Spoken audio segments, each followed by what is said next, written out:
కథ.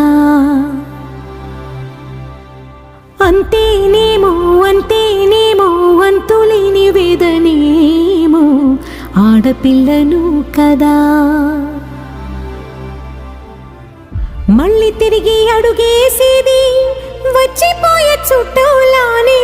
నేను పుట్టి పెరిగిన ఊరికి ఇంకా పైన పొరుగురిదాన్ని. కట్టదాటి గంగ నేడు కంట పొంగెనే.